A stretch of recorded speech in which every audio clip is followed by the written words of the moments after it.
Monsoon season 3/4 खत्म हो गया, अब सिर्फ 1 महीना बचा। अब तक बीते मॉनसून सीजन के दौरान देश भर में सामान्य के मुकाबले 6% ज़्यादा बारिश हुई है। अब मॉनसून सीजन का 1 महीना बचा है और मौसम विभाग का कहना है इस 1 महीने के दौरान देश भर में सामान्य से ज़्यादा बारिश हो सकती है।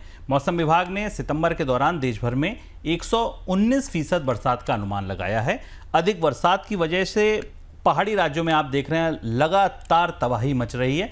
मैदानी इलाकों में भी बाढ़ का खतरा हो सकता है। सर, ये सामान्य से अधिक बारिश की संभावना को आप किस तरह देख रहे हैं? आमतौर पर हम 2-3 साल पहले तक मानसून के स्वभाव में बदलाव देखते थे, जहां हम अगस्त और सितंबर के महीनों में बाढ़ का और अधिक बारिश का प्रकोप देखते थे। वो व्यवस्था लौटती दिख रही है और यही भारतीय मानसून का असंतुलित स्वभाव है। पहाड़ी इलाकों में तो बादल फटने की घटनाएं हो रही हैं, सामान्य से अधिक वर्षा हो रही, लेकिन जो मुख्य क्षेत्र है, भारत के मुख्य कृषि क्षेत्र हैं, उनका चार्ट अगर आपको देखें तो वहां ये बरसात अब बड़ी चुनौती बन रही है। राजस्थान, जो कि दलहन की फसल के लिए महत्वपूर्ण है, वहां 60% से ज्यादा की बरसात है। दिल्ली शहर के तौर पर बुरी तरह त्रस्त और बेहाल है। अगस्त में सबसे ज्यादा बारिश हुई है।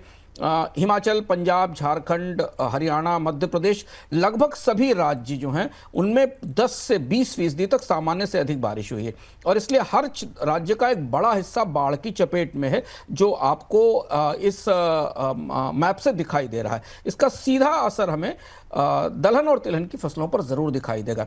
वैसे भी दलहन और तिलहन की बुआई पिछले साल की तुलना में पिछड़ी हुई है। धान के लिए बारिश ठीक है, धान की फसल के हिसाब से बेहतर है, पर धान का उत्पादन वैसे भी रिकॉर्ड स्थिति में था। तो ये बारिश और ये सामान्य मानसून का सत्र खत्म होने के बाद फसलों की आपूर्ति को लेकर और खासतौर से दलहन तिलहन की आपूर्ति को लेकर बड़ी चुनौती बनेगा।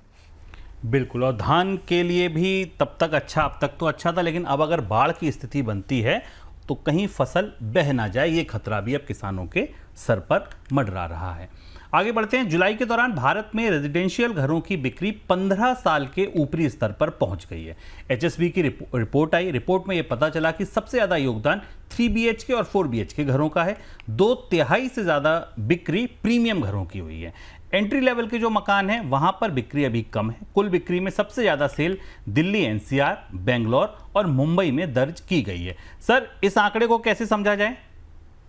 इस आंकड़े को में भारत की हाउसिंग बाजार की चुनौती छिपी हुई। इससे ठीक पहले नाइट फ्रैंक की एक रिपोर्ट आई थी पिछले सप्ताह के अंत में अफोर्डेबल हाउसिंग पर, जो ये बता रही है, उसके आंकड़े बता रहे हैं कि भारत में अफोर्डेबल हाउसिंग की सप्लाई रिकॉर्ड लो स्तर पर है। अगर आप आंकड़े करीब से देखें, मैं सामने देख रहा हूं, तो हर एक यूनिट की बिक्री पर अफोर्डेबल हाउसिंग की बिक्री केवल 0.36 रही है। यानी हर जो यूनिट बिक रही है उसमें उसकी तुलना में वो सारी बड़ी और महंगी यूनिट्स हैं, छोटी यूनिट्स की बिक्री कम हो रही है। और इसलिए पिछले 2019 के बाद पिछले साल 2025 में अभी तक अगर 2019 की तुलना में देखें तो अफोर्डेबल हाउसेस प्रोजेक्ट्स की लॉन्च सबसे कम रहे हैं। डिमांड भी गिरी है, कंपनियां नए हाउसेस भी नहीं बना रही और यह भारतीय हाउसिंग बाजार की सबसे जटिल पहेली है कि मकान तो बिक रहे हैं लेकिन इन्वेस्टमेंट बाइंग हो रही है, सुपर रिच की लग्जरी बाइंग हो रही है, जो सस्ते मकानों की, जिनके लिए तमाम कोशिश भारत के हाउसिंग बाजार में सब्सिडी देने से लेकर, रियायतों से लेकर और तरह तरह के पैकेज देने को लेकर हुई थी,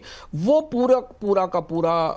पूरी आपूर्ति या पूरी मांग अब नदारद है। और कंपनियां भी अब इस कोशिश में हैं, जो डेवलपर हैं इस कोशिश में हैं कि शहरी इलाकों के आसपास जहां अफोर्डेबल हाउस बनाए जाने चाहिए थे वहां वो प्रीमियम मकान बनाना शुरू कर रही हैं। इसलिए आप दिल्ली, NCR या मुंबई के मध्यवर्गीय क्षेत्रों में भी अब जो टिकट साइज है हाउसेस का वो 1 करोड़ रुपए, 75 लाख रुपए, 1.5 करोड़ रुपए से ऊपर निकलता देख सकते हैं।